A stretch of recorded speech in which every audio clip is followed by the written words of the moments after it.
Saya Maulana, saya dari Universitas Islam Kalimantan, Muhammad Arsyad Al-Banjari, Kota Banjarmaru, Fakultas Teknologi Informasi Jurusan Teknik Informatika. Saya di sini ingin menyampaikan tentang filsafat dengan konsep filsafat barat skolastik. Pertama-tama, sejarah awal filsafat barat skolastik. Filsafat skolastik muncul di Eropa abad pertengahan sebagai cara berpikir yang menggabungkan keyakinan Kristen dengan logika rasional. Pada masa ini, kaum intelektual yaitu Bapak Gereja, teolog, dan filsuf berupaya menyelaraskan otoritas tradisi agama dengan pemikiran Yunani klasik seperti Aristoteles. Sekitar tahun 1100 sampai dengan tahun 1700, skolastisisme mendominasi pengajaran di universitas-universitas Eropa. Ciri khasnya adalah penalaran dialektis yang ketat. Suatu topik diajukan sebagai pertanyaan, lalu dikaji melalui pro kontra dan argumen tandingan. Dengan cara ini, para skolastik membangun argumen yang sistematis untuk mendukung doktrin keagamaan secara logis.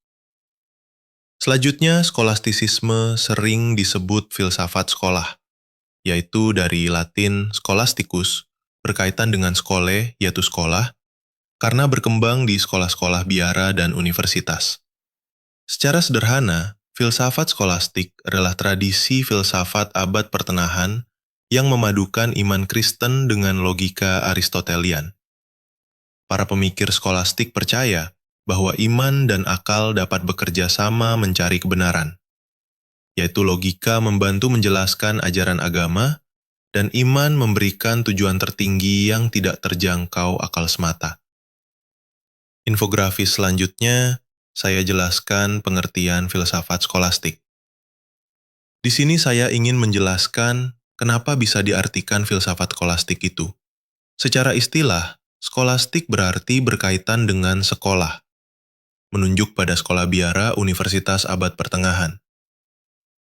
Filsafat skolastik sendiri adalah filsafat abad pertengahan yang berbasis ajaran gereja Katolik dan menggunakan metode berpikir kritis disebut dialektika. Intinya, skolastisisme mengutamakan analisis logis untuk memperluas pengetahuan dan menyelesaikan kontradiksi. Seperti dijelaskan pada literatur, skolastisisme yaitu menekankan penalaran dialektis untuk memperluas pengetahuan melalui inferensi serta menyelesaikan kontradiksi. Dalam praktiknya, para pelajar dan guru di kelas akan mempertanyakan suatu topik, lalu menanggapi dengan argumen. Lalu muncul oposisi atau tanggapan menentang, dan seterusnya hingga kesimpulan yang logis tercapai. Dengan kata lain, sesuai di infografis saya, filsafat skolastik adalah cara berpikir yang menggunakan logika atau seringkali yang diwarisi dari Aristoteles untuk merumuskan dan menertibkan doktrin agama. Misalnya, Thomas Aquinas lahir sekitar tahun 1205, wafat 1274, berkata, menggunakan filsafat Aristoteles sebagai alat untuk membuat sistematisasi, definisi, dan merumuskan argumen-argumen mengenai ajaran-ajaran iman tertentu secara logis. Model pikir seperti ini berupaya memastikan bahwa ajaran agama tidak bertentangan dengan akal dan bisa dijelaskan secara rasional. Skolastisisme tumbuh di tengah budaya Kristen Eropa setelah keruntuhan Kekaisaran Romawi. Pemikir awal seperti Saint Anselmus, Agustinus Hippo, lahir tahun 3054, wafat 430, memang hidup sebelum masa skolastik, tetapi pemikirannya, yang banyak dipengaruhi Plato dan Neoplatonisme, meletakkan dasar penting. Agustinus menekankan bahwa manusia memulai dengan iman, lalu melalui iman itu mengembangkan pengertian lebih dalam. Berikutnya saya akan memberikan beberapa tokoh utama skolastik yang saya ambil antara lain Pertama, Anselmus dari Canterbury, lahir tahun 1033, wafat tahun 1109, yang terkenal dengan moto Fides Quaerens Intellectum, yang artinya iman mencari pengertian. Anselmus berkata, Neque enim quaero intelligere ut credam, sed credo ut intelligam. yang artinya, aku tidak berusaha mengerti agar aku percaya, melainkan aku percaya agar aku mengerti. Ungkapan ini mempertegas pandangannya bahwa iman menjadi landasan untuk kemudian dipahami secara rasional.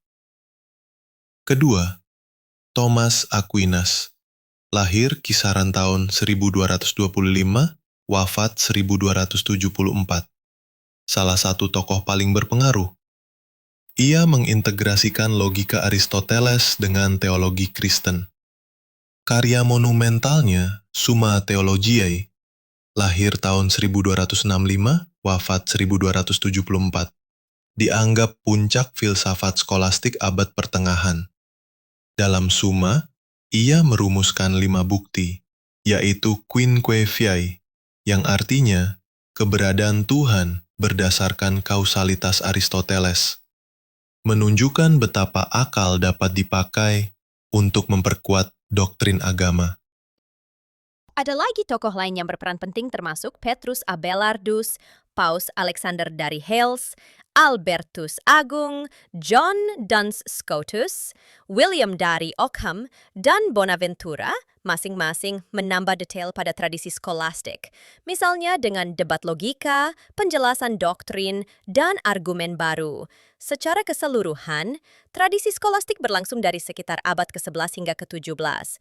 Perguruan tinggi seperti Universitas Paris, Oxford, dan Salamanca menjadi pusat kegiatan akademis skolastik. Meskipun sempat dianggap zaman kegelapan karena dominasi gereja, para pemikir skolastik justru memperkenalkan cara berpikir kritis yang matang, memanfaatkan akal budi untuk memahami iman secara lebih dalam. Selanjutnya di infografis saya memberikan contoh penerapan skolastik dalam kehidupan sehari-hari. Dalam praktik sehari-hari, semangat berpikir skolastik muncul saat kita mengkaji dan membuktikan keyakinan secara rasional. Misalnya, yang pertama, menimbang argumen moral. Bayangkan Anda bertanya, mengapa seharusnya kita berlaku jujur? Dengan menjawab pendekatan skolastik akan merespons dengan urutan logis, jujur membangun kepercayaan dalam masyarakat atau premis. Kepercayaan diperlukan agar manusia hidup bersama dengan aman atau premis.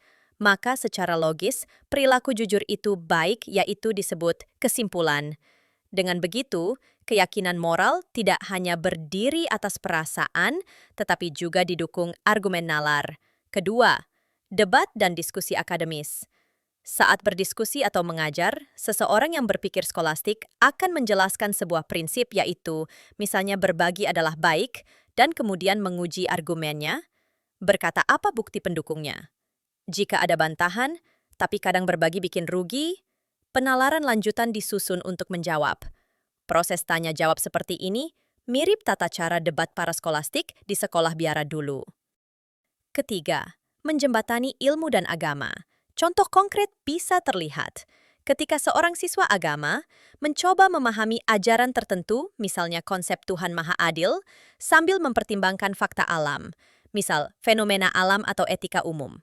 Ia akan mencari cara menggabungkan kedua hal itu, misalnya berargumentasi bahwa karena keadilan Tuhan tercermin dari hukum moral yang bisa dianalisis akal, maka keadilan ilahi dapat dipahami sebagai kerangka moral tertinggi.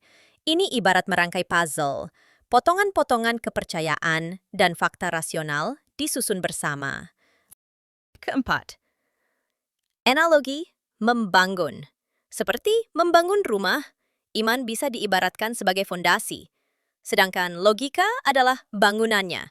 Ketika seseorang berkeyakinan, misal bahwa hidup memiliki tujuan, ia mungkin menggunakan logika dan bukti pengalaman, misal manfaat berperilaku baik, untuk membangun struktur kepercayaan itu agar lebih kokoh. Dengan cara ini, pemahaman spiritual kita menjadi lebih tertib dan koheren. Dalam kehidupan modern pun, pola pikir skolastik tampak dalam cara kita menggunakan nalar. Misalnya, ilmuwan agama atau filosof modern sering berusaha membuktikan ajaran agama lewat argumen logis dan penelitian, meski mungkin dengan metode yang berbeda. Sikap menelaah keyakinan lewat pertanyaan mengapa dan bagaimana, serta mengintegrasikan hasilnya dengan iman adalah warisan langsung dari tradisi skolastik. Terakhir, kesimpulan yang saya dapat, filsafat skolastik adalah tradisi intelektual khas abad pertengahan yang mendamaikan iman dan akal. Para skolastik membangun sistem pemikiran yang sangat terstruktur.